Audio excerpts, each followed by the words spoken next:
La mañana siguiente, el caballero le da una lección a su escudero sobre las leyes de caballería. En ninguna manera te es lícito ni concedido que me ayudes hasta que seas armado caballero.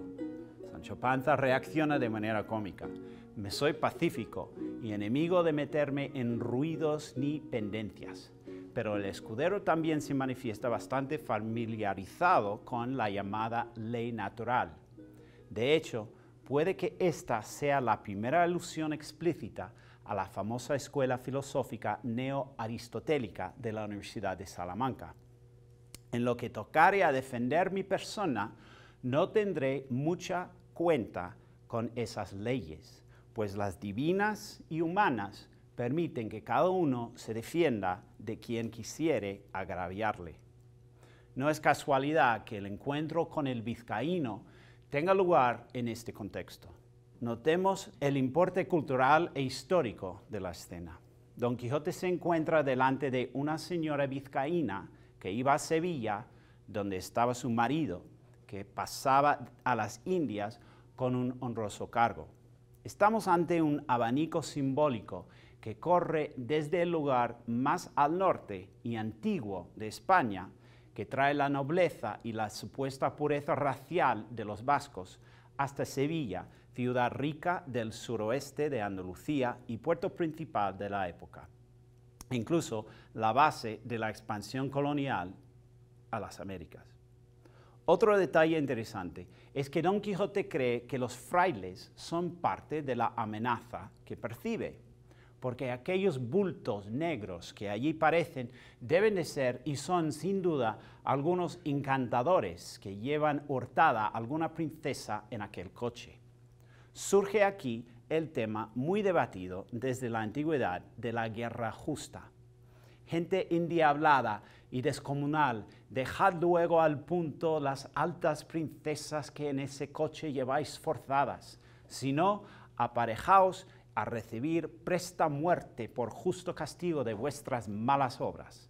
Si recordamos la observación de Sancho Panza acerca de que todo ser humano tiene el derecho de defenderse, resulta irónico y graciosísimo que el escudero, apeándose ligeramente de su asno, empiece a desnudar al primer fraile descabalgado por Don Quijote. Y esta vez Sancho Panza la cobra, pues los mozos del fraile le molieron a coces y le dejaron tendido en el suelo. Entretanto, Don Quijote, creyéndose victorioso, dirige su retórica ya predecible hacia la señora del coche. La vuestra fermosura, señora mía, puede hacer de su persona lo que más le viniere en talante, porque ya la soberbia de vuestros robadores yace por el suelo. En esto, un vizcaíno escudero de verdad que acompaña el coche se molesta y reta a Don Quijote. En primer lugar, es gracioso cómo machaca el idioma castellano. Yo, no caballero, juro a Dios tan mientes como cristiano. Sucede una batalla entre los dos, como si fueran dos mortales enemigos, y en medio de ella Don Quijote vuelve a evocar a su enamorada.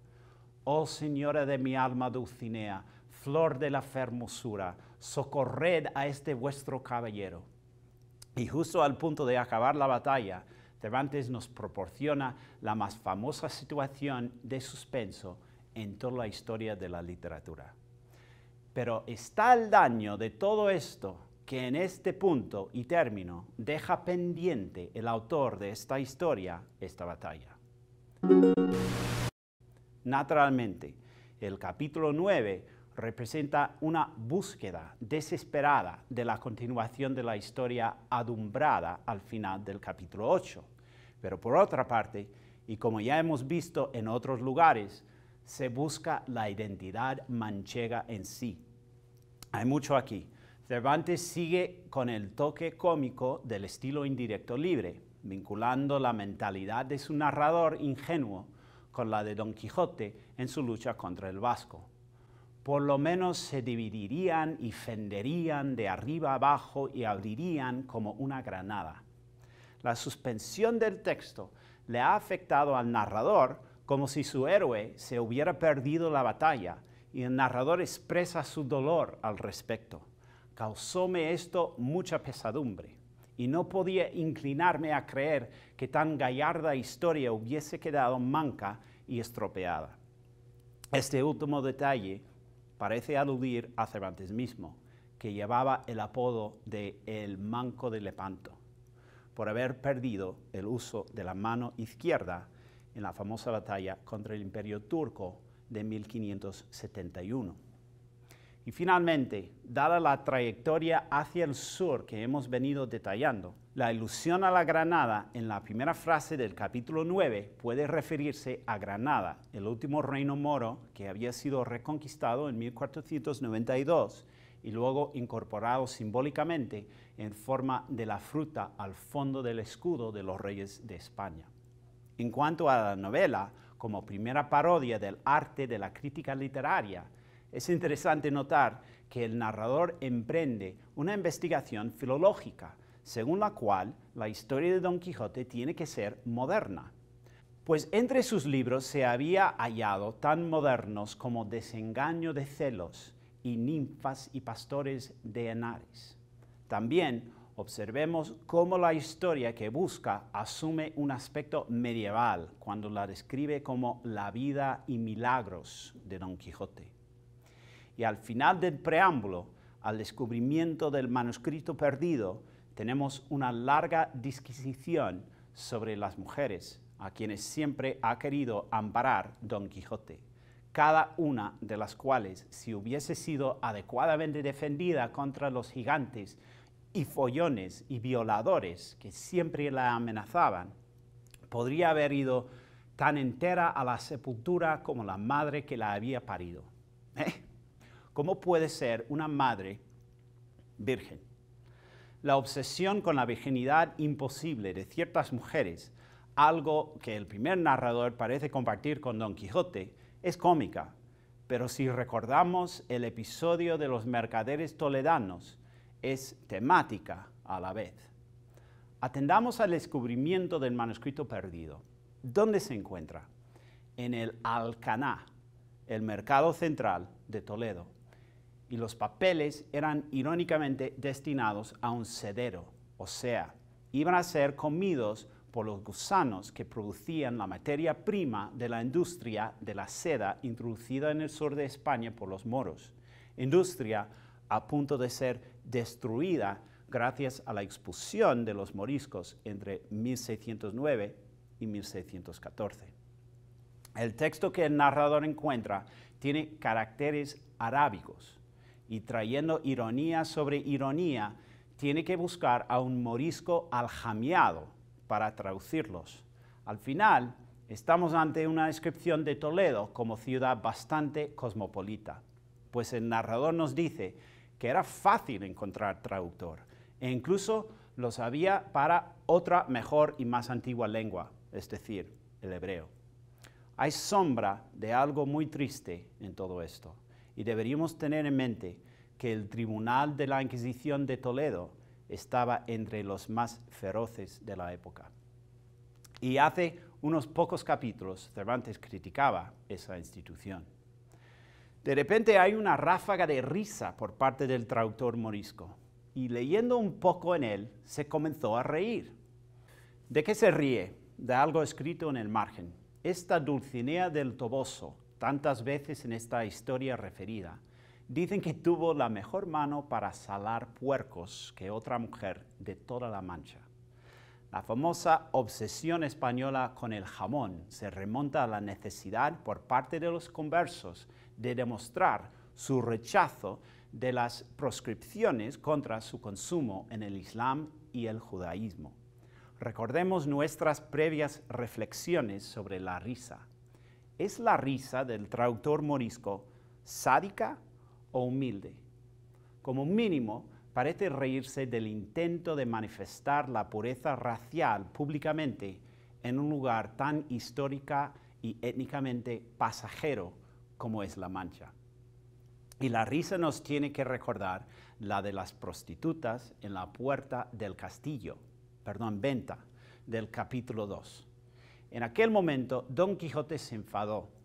¿Cómo reacciona el narrador aquí? Desde luego, no con cólera. Es que está demasiado entusiasmado por la buena fortuna de haber descubierto la continuación de la historia. Además, tiene que disimular su alegría si es que la quiere comprar barata. Por cierto, la risa del traductor morisco contextualiza nuestro primer encuentro con el supuesto autor del manuscrito original, Cide Hamete Benengeli, historiador arábigo. Pero más diremos sobre él más tarde. De momento, Cervantes nos devuelve al mundo burgués, porque en su descripción de cómo se consiguió la traducción del manuscrito, el narrador nos da una breve lección sobre el concepto subjetivo del valor de las cosas.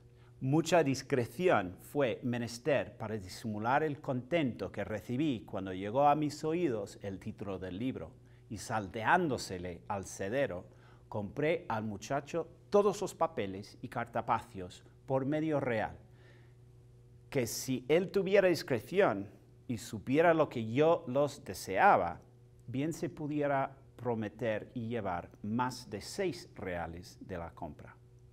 Parece que nuestro narrador cristiano le ha hecho trampa al muchacho moro, pero así es un mercado, un encuentro entre valores opuestos, ¿no? Sigue esta vorágine de intercambios culturales y económicos. Apartéme luego con el morisco por el claustro de la iglesia mayor, y roguéle me volviese aquellos cartapacios, todos los que trataban de Don Quijote en lengua castellana. Esta vez el narrador no es nada tacaño, ofreciéndole la paga que él quisiese. Incluso, aunque el morisco se contenta con 2 arrobas de pasas y 2 fanegas de trigo, y prometió de traducirlos bien y fielmente y con mucha brevedad, el narrador ve conveniente darle alojamiento y comida por un periodo extendido, por facilitar más el negocio y por no dejar de la mano tan buen hallazgo. Le truje a mi casa, donde en poco más de mes y medio la tradujo toda. Es difícil no pensar en las controversias en torno a las numerosas ventas de la novela, y contemplemos esto desde el alcaná al claustro de la catedral hasta su propia casa. El encuentro entre el narrador y el morisco recorre un abanico bastante simbólico y encima peligroso, si recordamos que llevan un texto arábigo a lo largo de las calles de la España inquisitorial. Y no solo estamos ante una interrupción textual, después de toda la descripción del descubrimiento del manuscrito perdido, tenemos un caso impresionante de éfrasis, una larga descripción textual de un objeto de arte visual. Todo muy gracioso, hasta el detalle de Sancho Panza, que tenía del cabestro a su asno. Hay tantos marcos textuales y visuales aquí que es difícil no perderse del todo.